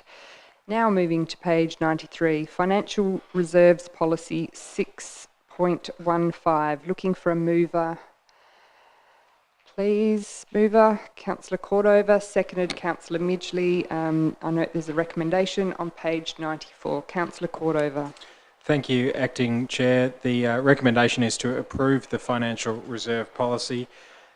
Briefly, this is aimed at establishing and utilising financial reserve funds as a strategic approach to ensuring that cash is available in a timely and responsible way to fund future initiatives, managing peaks and troughs, in meeting the funding of major expenditure and isolating funds contributed for specific purposes. It's important to note the different types of financial reserve that are defined in the policy. You can read about those under the definitions on page 96 of this agenda. But particularly important, I guess, to take a high-level view is that in a changing climate, that's just one example of many where there's a lot of volatility in the system, and it is prudent to have long-term funds available in order to ameliorate financial shocks that might be coming down the pike. So as we adapt to a changing climate, we will no doubt be facing significant financial impacts as a result of, for example, higher energy weather systems that mean we have to clean up from fire and flood. This policy covers all financial reserves created by the Council, including discretionary reserves, specific purpose reserves, and asset revaluation reserves. And so you can see it talks all about IT equipment replacement, hall equipment replacement, office equipment replacement, and it goes on. So taking all that as read, I think the guidelines provided within are sufficient. I think as a general idea, this promotes transparency and accountability and good financial management. So therefore, I think it's a good idea because it provides that framework for managing financial reserves to support good governance and hopefully healthy finances. And as we're about to discuss in an upcoming agenda item, it's probably more important now than ever to have such frameworks in place so that we are ready to tackle the challenges that the future may present us. Yeah, Thank you, Councillor Cordover. Any other further comments or questions? No further comments or questions. Councillor Cordover, would you like to sum up the debate? Okay, I'll put the motion as printed on the screen. It was moved by Councillor Cordover, seconded by Councillor Midgley. All those in favour, please say aye. And against? The ayes have it. Moving on to page 99, Sports Ground User Policy. I'm looking for a mover and a seconder, please. Yeah, sorry, Acting Mayor, I'd just like to move an alternative resolution to what's been put forward at the moment. I believe I've sent this through and it's on the screen as it reads that Council agreed to adopt. Thank you. I'm looking for a seconder. Seconded by Councillor Midgley. Okay. Councillor Dean. Yeah, thank you, Councillor Midgley, for seconding this. Look, I'll just briefly explain why I've added this second minor clause to the end of this resolution before I give my main contribution. I think it's important for a number of reasons that we review this policy in May 2024 rather than in 2028. First, when reviewing policies, I think it makes sense that we hear from key stakeholders. In this ground, we've got casual users, we've got obviously our seasonal tenants, and I'm not convinced that we've entirely gone out on this policy to those stakeholders this time around, but I'm not wanting to hold that back. I'm really keen for this to proceed. But the second reason I've added is that we've made a fairly big change in this policy in relation to the fees and charges that we've just previously discussed. So I think it makes sense to check in a year's time just to make sure we've got the policy settings right there. And third, there's a lot more to this policy than just the fees, which is really why this policy is before us tonight. But I think that warrants in itself taking a bit of a broader look at this policy sooner rather than later. And just in terms of my main contribution, the purpose of this report here is to sign off on an updated sports ground user policy. This policy covers a wide range of users such as casual and seasonal users and details matters such as tenancy agreements, insurance arrangements, seasonal periods, and also refers to other important documents like the sports ground user manual that we send out to clubs and seasonal tenancy applications. In terms of the changes to the policy, there are some minor wording changes as well as an increase in required public liability insurance that cover that clubs need to have. The biggest change to this policy is mentioned in discussion 4.2, which highlights the new requirement for users to pay for the use of sports grounds. This came about because in March last year, Council gave in-principle support for the introduction of new fees for outdoor sports clubs, and then in May, Council signed off on a fee structure that was based around an hourly fee mechanism. Since that decision, I've obviously been quite involved in trying to secure a fee structure that I believe is better for us as council, but not only for council, but for residents and clubs as well. No doubt clubs would have preferred no new charges being introduced, but they are clearly very pragmatic and recognise council's desire to receive a contribution towards its turf maintenance costs. And so I'm pleased to have seen that council's willingness to revisit its original proposal and put forward the fee structure that is referred to by this policy here. In short, the model now provides a fixed annual fee that is tiered and based on a club's size, location and membership. This benefits us as a council because a fixed fee is far more efficient use of staff time when it comes to billing clubs for every hour and minute that one of our grounds is used. It also benefits clubs as they're operating within very limited budgets and want certainty of what they owe moving forward. Importantly too, by differentiating between club size, we can now be more confident that the likes of Bruny Island, for example, the cricket club, they've just got one team, or Channel United Soccer Club, whose players are all in primary school, they won't have to resort to huge increases in their registration costs to cover the fees listed. So the vast majority of clubs impacted by these new fees are volunteer run. We are all familiar with one or two of them personally, and we know they have usually only a handful of teams and a limited capacity to raise funds other than through registration costs and their own fundraising efforts. And so it's fair to say these clubs are already going above and beyond to give adults and children in Kingborough the opportunity to get active, stay healthy and make social connections. And so it's for this reason that we need to be very careful about introducing new charges on those clubs. The last thing I think anyone would want is to unnecessarily put up the cost of participating in community sport, especially during the current cost of living crisis. So when the fee structure that this policy refers to is put to clubs, I was glad to see, as Mr Basham has highlighted, that it got overwhelming support. Because while on paper a few $1,000s in a year might seem a small number, for small clubs already stretched financially, it was clear that this wasn't going to be an insignificant amount and one that could really put at risk the club's ability to provide quality, affordable sporting opportunities in Kingborough. And so finally, while I hope this policy is approved tonight, as I believe clubs need to get some certainty on this, I think it's important that moving forward we are particularly careful when putting in place such significant changes as this one. I think we need to carefully consider how we engage those groups who use our facilities.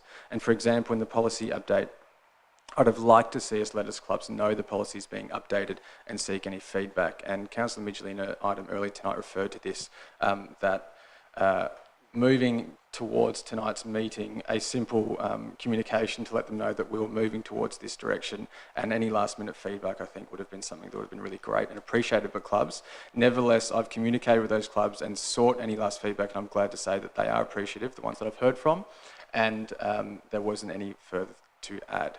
So that's my contribution, and I'm looking forward to hearing if anyone else has anything to say. Thank you, Councillor Dean. Further comments or questions? Councillor Midgley.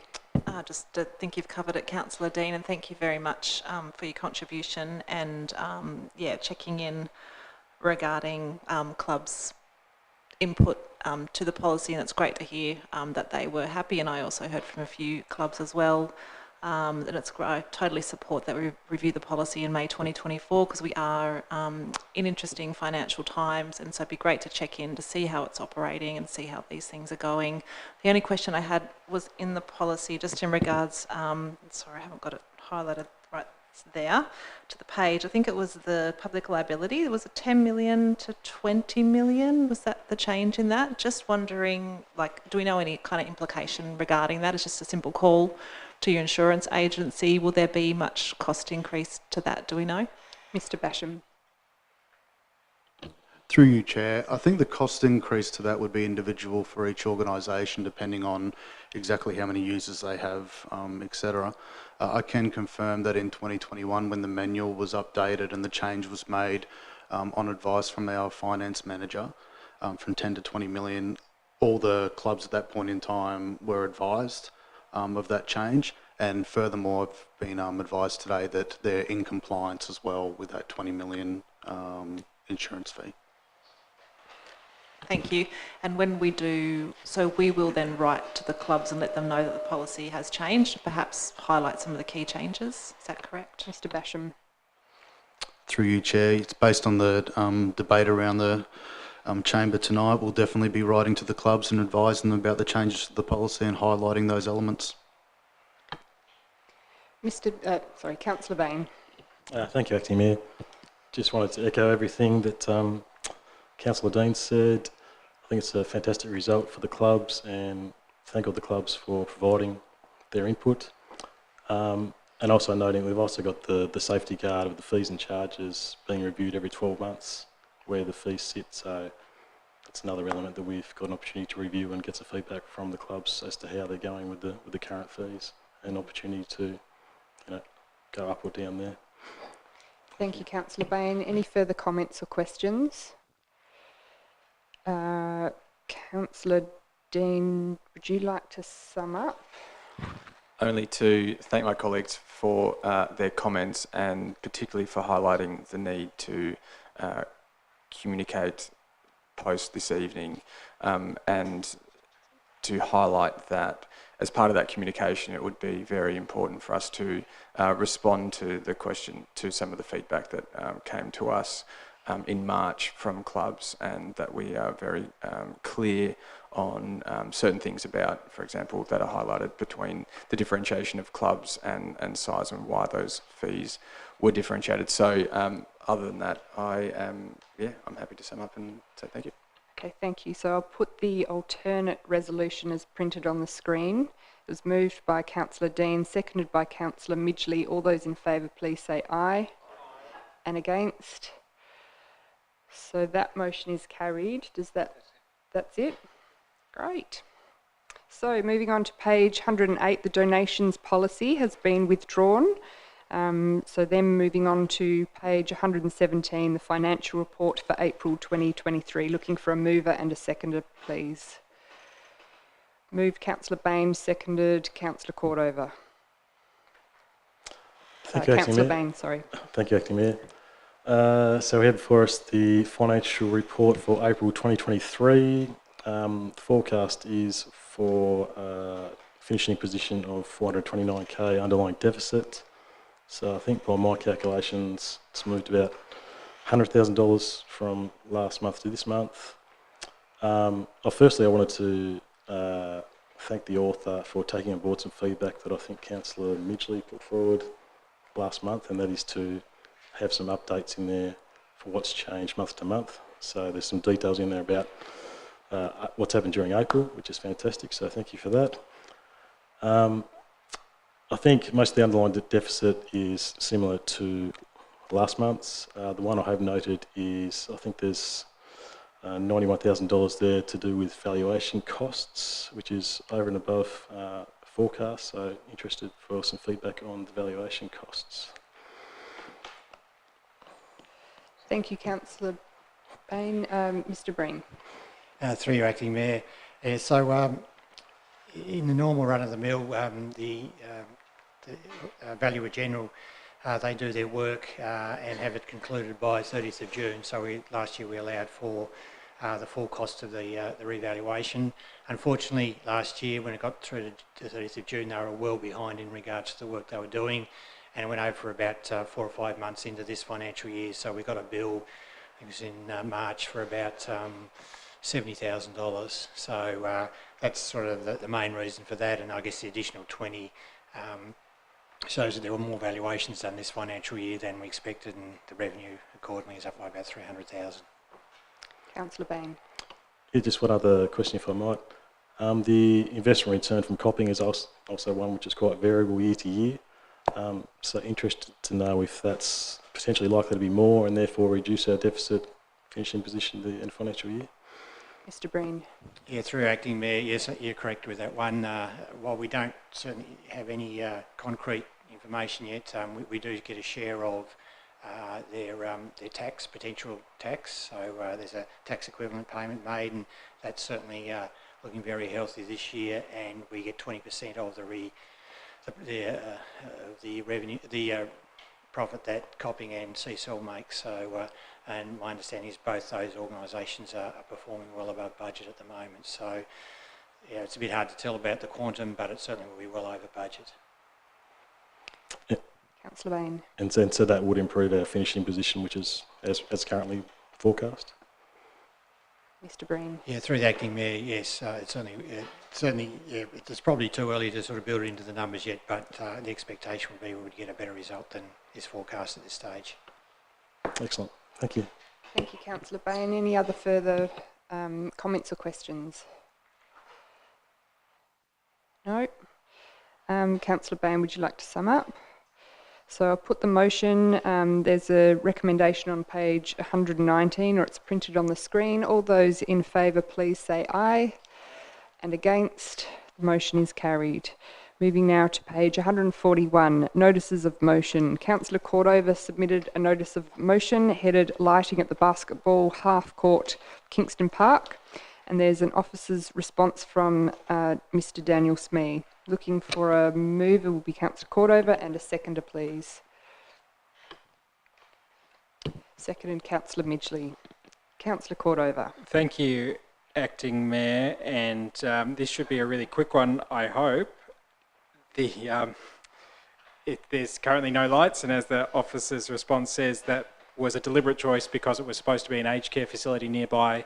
It isn't, and therefore it would make more sense to have some lights there. And I also note that even though I've framed this as helping out the basketball half court, actually it would also help out the newly installed outdoor table tennis table that was recently installed and had its grand opening on the 12th of May. So it just makes sense. There's a lot of lighting, night lighting, which actually improves safety and improves accessibility and decreases liability for council if somebody trips up. I was playing basketball there once, and there was because it's in the dark, there was a smashed television there, and I have no idea where the television came from or who had it or what was going on. But that's an example of where if there were... Does anybody know? No, I won't ask that now. Okay. But that's an example of like the issues and stuff that you get with littering or loitering or people causing problems are greatly diminished when you have passive surveillance and when you have night lighting. So it stands to reason that I think... whilst I acknowledge the reasoning behind you didn't want noise pollution in the initial designs, as it says in the report, and I'm really pleased to see the officer's response, which, as I read it, basically says this could easily be part of a consideration for a budget bid, whilst... here's my quote now. So, with the lot now to be developed as residential apartments, the potential for noise complaints is still a factor, but is one that can be controlled by having lights on a timer, end quote. And so, as I put in the body of that motion there, I'm suggesting after it gets dark in the winter time, maybe up until 9 p.m. or something reasonable. We could find some reasonable compromise, I think. So what this would do, it would increase visibility, increase security, would put it in line with the rest of the park there, with the rest of the playground. And so I personally feel it's a no-brainer, and I implore you all to support it. Thanks very much. Thank you, Councillor Cordova. Councillor Midgley. Thank you. Thanks, Councillor Cordova, for putting this forward. I was hesitant to support it, even though I totally value the basketball sport and often, drive past, ride past and see many groups of people playing there, trying to get my kids to come down. They won't anymore. They're too cool. With me anyway. But I guess I look at this and think, oh my gosh, Kingston Park has had so many funds put into this area, and there are so many other communities around Kingborough that would probably like a little bit of this as well. So I guess that's sort of my hesitation in fully supporting this motion. Of course, it will go to a budget debate, so we're not saying an absolute yes in regards to that, and we're having this put forward.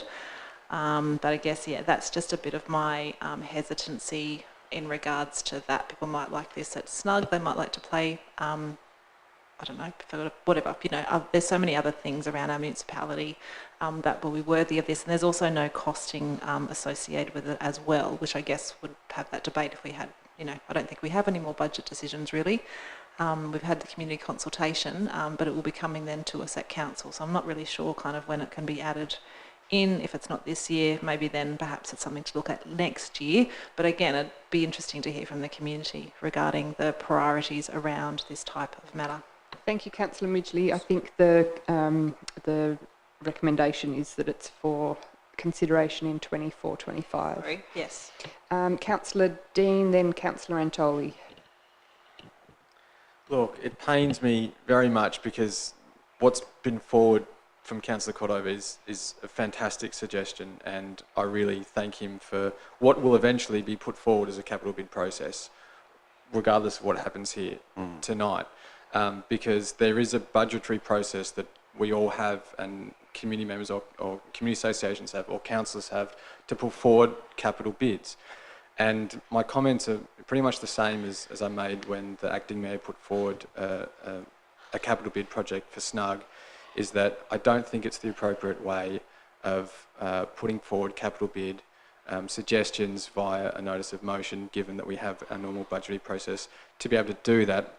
And I would very much be hesitant to provide any additional increased public expectation that us here endorsing this tonight does make it somewhat challenging for us to then go back on that in a year's time when it comes to a budgetary capital bid workshop, given that we've kind of said this is a great idea, but we haven't got all the other bids before us right now.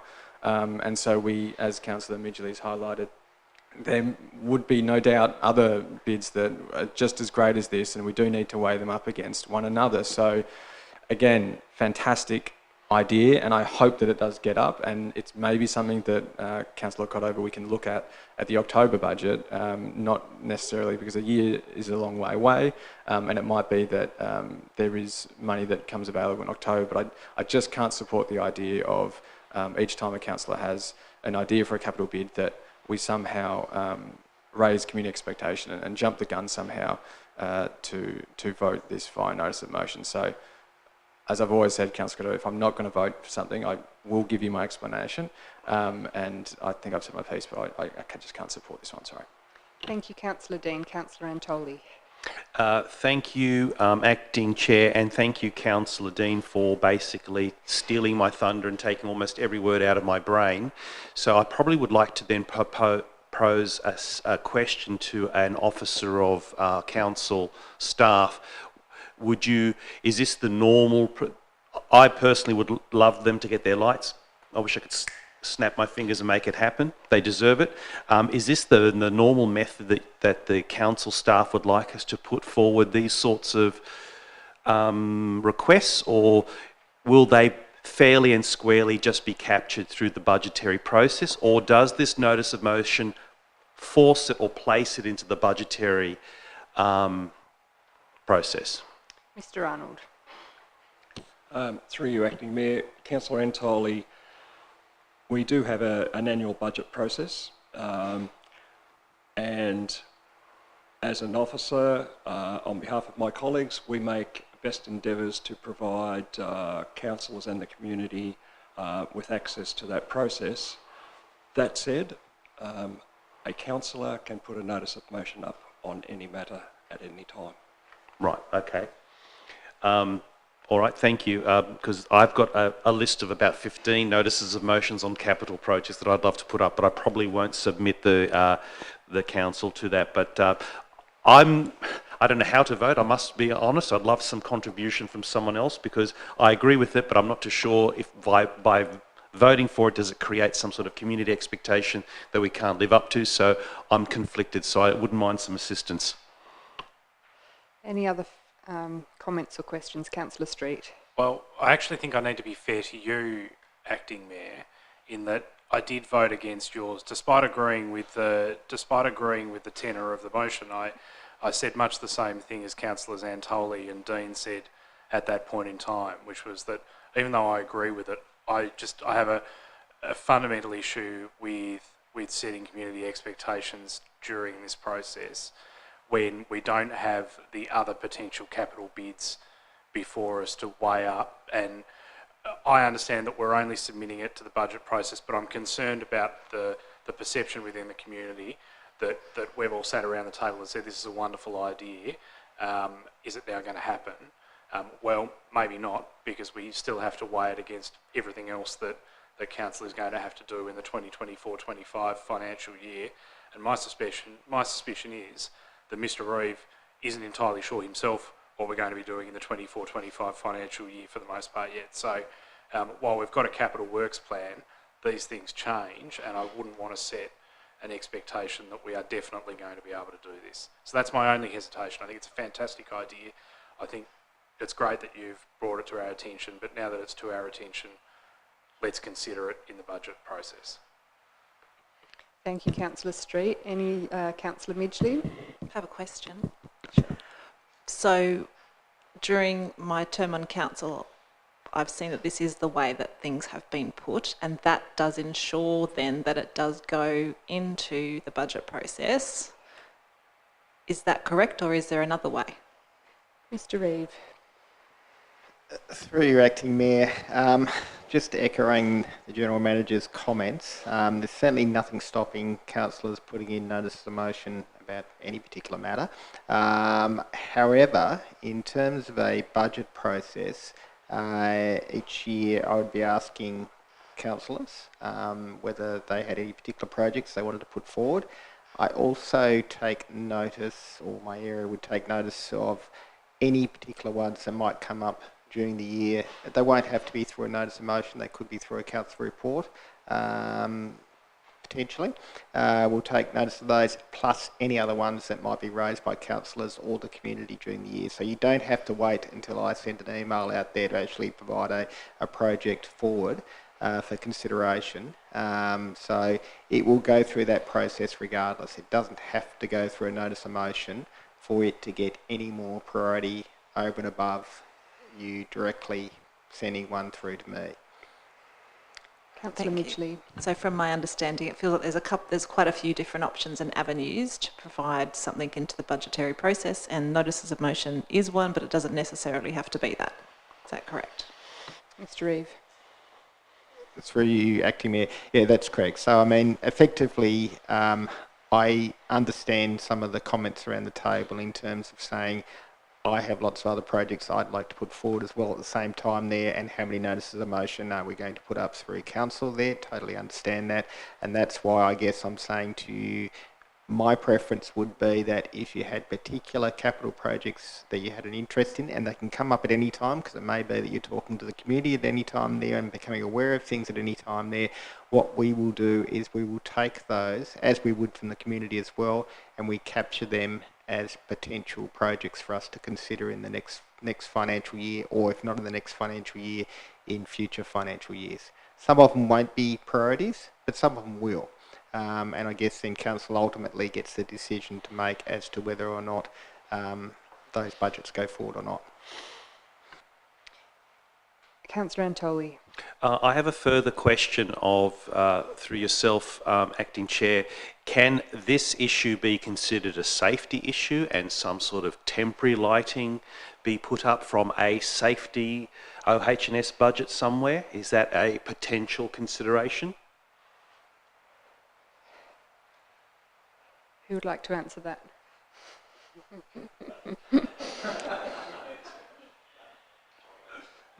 Mr. Reeve. Through you, Acting Mayor. Look, there's probably a little bit more money in it. So generally when we have these projects that are put forward there in terms of actually trying to put them forward as capital projects, it means that they're, over five to 10,000 normally in terms of projects, which is probably what this one may be. There is power there, but you'd probably need obviously a light standard to cover the area and also the lighting and the connection as well. You don't get much change out of 5 to 10,000. We don't really cover those sorts of budgets in our operational areas to actually deal with that. So it's better suited to be a capital project, which is the reason why the officers made the response accordingly here. I guess in terms of the question as to say, is this a safety issue as compared to any other area that's not lit? Not particularly. We would have a lot of, for example, footpaths around the place that we don't light, and the reason why we don't light them is because we're encouraging people not to use them during those hours where it is dark. So it's not necessarily a safety issue. Is it desirable for that use to be more open for people in darker hours? Quite possibly, but not necessarily a safety issue.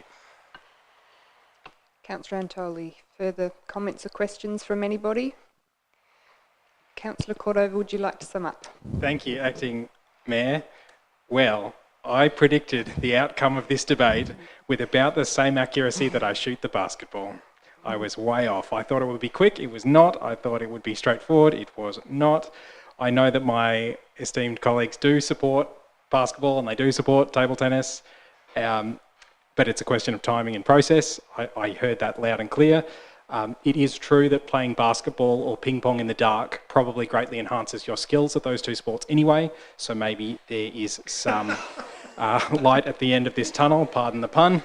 Look, I think the main thing is that we're all saying that it's a good idea, with one caveat that we've said, okay, let's address this idea that there's too much money being spent on Kingston Park. It is a regional playground. It is not a local playground. It is not just for the residents of Kingston. It is for all of us. I live in Allens Rivulet and I avail myself of that, the basketball court after I do the park run on Saturday.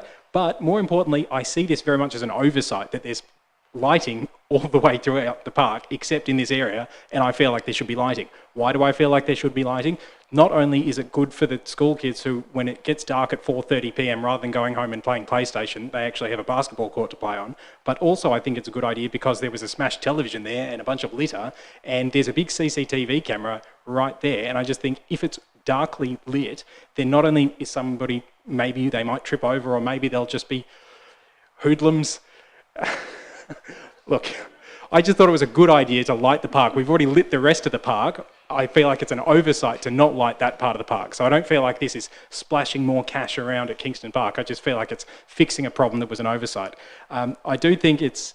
a lot of us have said we like the idea, but we just don't like the process. And I think that's very difficult to explain to the community that, as we've heard, we're not signing up that we're definitely going to spend the money on this. We're just saying we're going to put it not this year because that budget process is already closed. It says that in the report. We're going to put it in for next year's budget.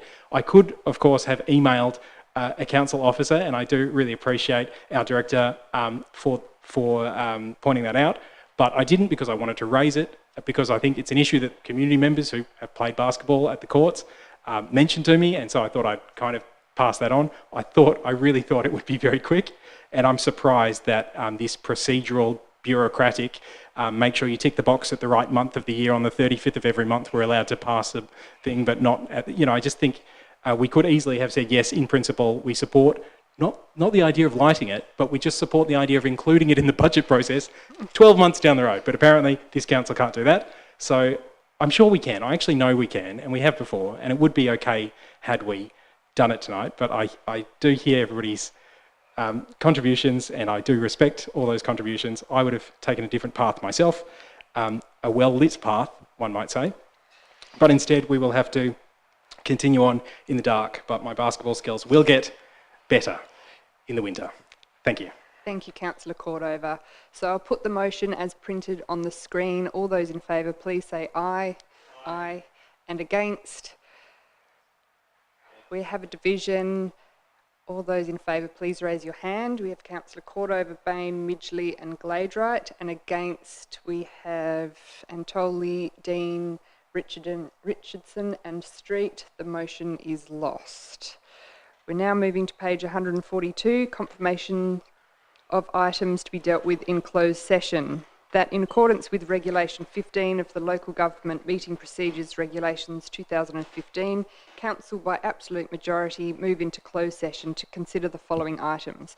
Confirmation of minutes 34.6, applications for leave of absence, Regulation 15.2H. I'm looking for a mover and a seconder. Moved by Councillor Midgley, seconded by Councillor Bain. All those in favour, please say aye. And against? Motion is carried. This draws us to the end of open session, so thank you very much to those who are watching from home. Our next meeting is on the 5th of June. In accordance with the Kingborough Council meetings audio recording guidelines policy, recording of the open session of the meeting will now cease.